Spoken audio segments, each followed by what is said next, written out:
this is an opportunity for you as a leader to even go to the next level, because they'll be like, oh, wow, he looked at that, said, I'm wrong, and I'm going to make that right. You built even more trust with your people. Hi, my name's Devin. Today I own several multi-million-dollar companies. We started with $5,000 in a credit card. I don't know the easy way. I only know the hard way.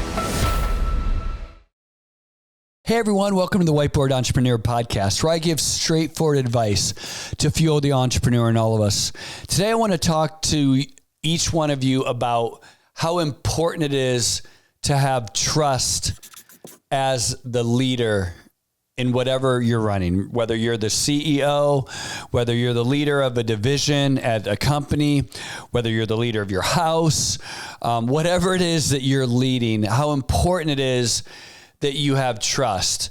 And I say trust, not perfection, because this paralyzes us oftentimes as leaders, is that we think I'm the leader, therefore I need to be perfect. I need to be right every single time.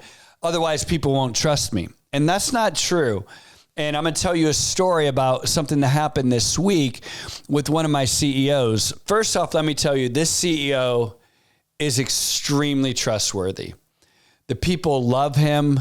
They enjoy working for him. And over time, he has really built trust. He's very clear in what he's trying to accomplish. And he's very transparent. And he's very open. And will have dialogue. He doesn't always do what people want him to do. You know, he does what he thinks is right, but he has built a level of trust. And this week I met with him and he had a high degree of anxiety around rolling out a new comp plan. And first, let me tell you, I think you should have anxiety, right? Like, that's very difficult. Like, whenever you're messing with people's pay, that's what they feel like is happening. They're messing with my pay, right? They're screwing with my comp, right? And so everyone gets very defensive, and rightfully so. I don't blame the people. I think they should be defensive and a little leery, and definitely, watching out. They're making sure that they're not being taken advantage of.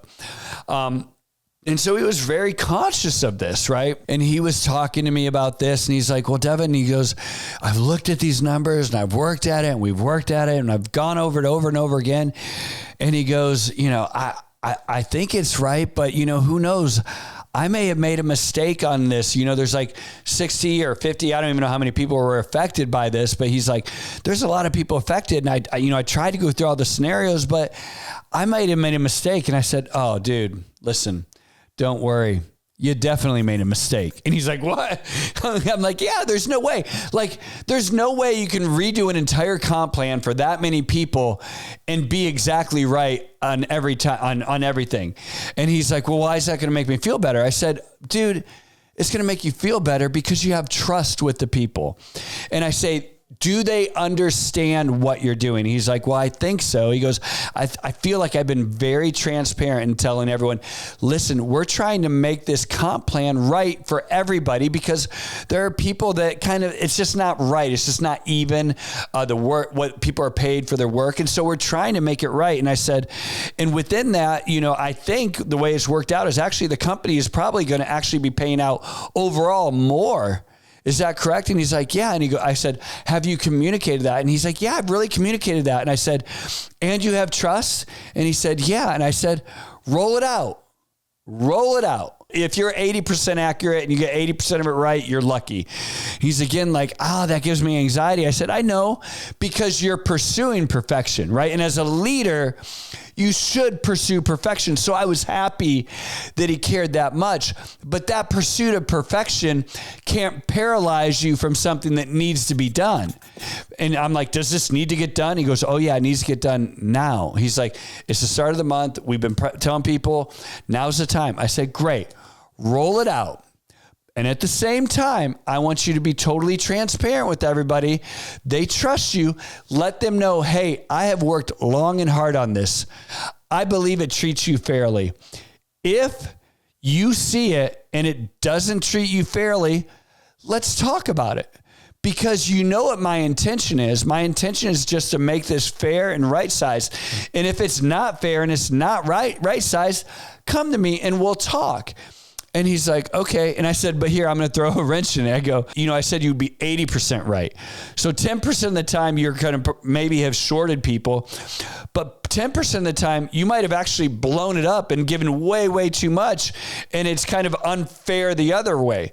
And I said, what's beautiful about this is because you've built this trust and because you've presented it in this way, and because people know who you are, they know what your intention is.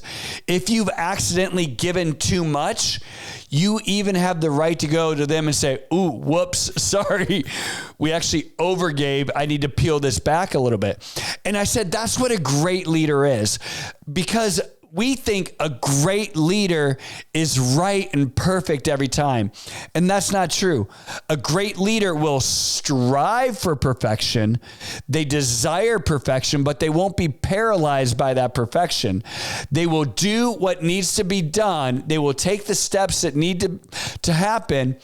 And they will have open lines of communication and trust with their people so that when you do make a mistake, you get grace from the people and favor from the people so that you can actually go back and make those things right. And here's what I said. This is what's great. I said, and when you do this, actually, when they see that you've made mistakes and they see that you went and corrected them, if you've already have a high level of trust, think about how high your level of trust goes. It actually goes to the next level. This is an opportunity for you as a leader to even go to the next level, because they'll be like, oh, wow, this person said something. He did it. He realized it's not what he had promised. I had the courage to go to him. He looked at that, said, I'm wrong, and I'm going to make that right. Now you've built even more trust with your people and those that, you're leading every single day. And again, it doesn't mean that you're always going to agree, but you're going to have this level of trust that people go, you know what? Even though I disagree with him, I trust him as a leader. And listen, if you're, like I said, the leader of your household, this works with your children, right? And this works whether you're leading, your HOA, or whether you're leading at, your church, or you're leading your business, or maybe you're the captain of your team, whatever it is.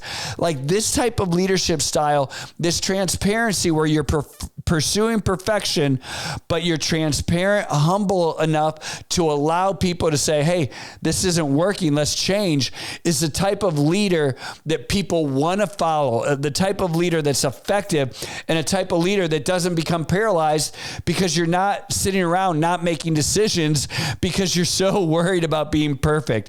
This will free you, and it will make your people even trust you more. I'm Devin. This is the Whiteboard Entrepreneur Podcast. Get this, and it will help you.